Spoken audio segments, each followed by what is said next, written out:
Welcome back to the show. I'm Dennis Michael Lynch, filling in for Steve Malzberg today, who's observing the Jewish holiday of Yom Kippur. With me now is Alfonso Aguilar, former White House chief of the U.S. Office of Citizenship.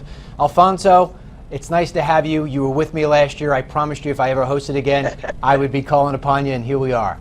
Thank you for having me again. I'm a man of my word. Thanks for coming here.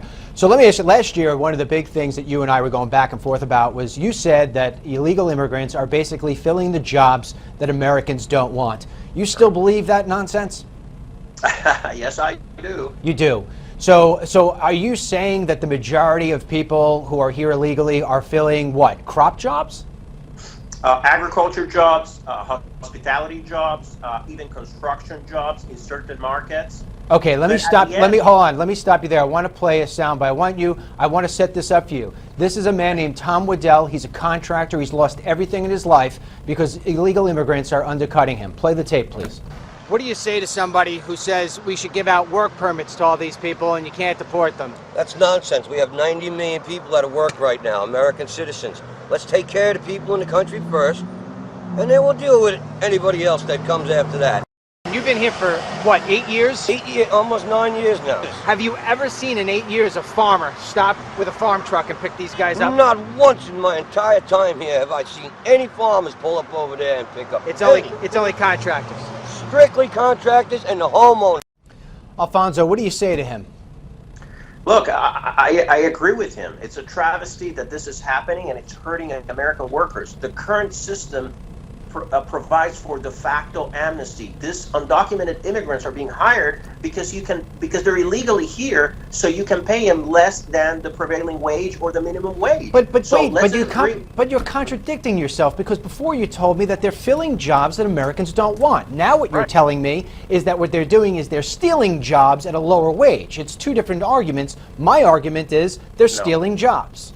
No. What I'm saying is generally they are taking jobs Americans don't want, but this type of things happen because our system is broken. We need a mechanism, a guest worker program that allows for companies to bring foreign workers in only if they can show that they cannot find American workers to do Alfonso, jobs. come on. Alfonso, first of all, the system is not broken. It's just not enforced. We've got great immigration laws, but nobody's enforcing them, including the President of the United States. Number two, you said generally that they're filling jobs that Americans don't want. And the fact is that we take in maybe 1 million, 2 million farm workers every single year, and the rest of the people that are here, the 10, 20 million people who are here, are doing jobs that Americans do want, including the people who are knocking Tom onto that corner because he can't get work. And every time you give out what you want to give out, which is a work permit, you put another American on the welfare line. How, as an American, Alfonso, can you argue that?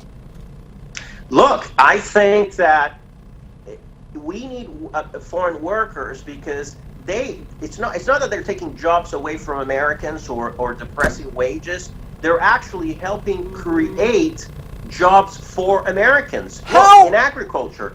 How can you say that when I'm showing you a man who has lost his home, he's lost his everything because he's being undercut by guys standing at a corner of a 7-Eleven? Yeah. How can you say they're creating jobs? Because they're taking them. That's an exception, not the rule. That's an exception. That's an exception. Since when, Alfonso, do you know that contractors here in the U.S. don't want to build homes? Look, I travel all over the country. I've met with developers. For many of them in different markets, it's very hard to find American workers. What I'm telling you, and I think we agree on this, that their priority should be to hire American workers. Now, if they can't find American workers, why should big government tell them that they cannot bring the foreign workers that they need? Alfonso, I've been an entrepreneur my entire life. Let me fill in the gap for you. What the contractors can't find are Americans who will work for the dollar amount that they want to pay. They want to pay these wages, and they want to pay low wages, and they want people who are going to work very long hours. And I will be the first person to say that the illegal immigrants who come in here are hard workers, but they are stealing jobs and they are undercutting the Americans. No. They are too, Alfonso, and until guys like you start to realize that, I'm going to contain you into a box that's called anti-American. No, not anti-American. How can you? call me anti-American. I'm That's calling you unfair. anti-American because you're throwing your American citizens under the bus with saying that you want to give work permits out. That's what you're doing, and you don't realize it. You're standing with big labor. You want to highly regulate the labor market. Look, if a company cannot bring, say, an agribusiness, cannot bring the foreign workers that they need to grow and expand, that's going to affect that company, and it's not going to be able to hire other American workers. It's going to affect related Alfonso, industries Alfonso, I'll tell you what. Alfonso, let me cut you off and tell you when I'm in D.C., I'm going to take you out for a beer because you and I need to have a conversation. Up next, the co-host of the Daily Wrap, Rick Unger, joins us. Stay tuned.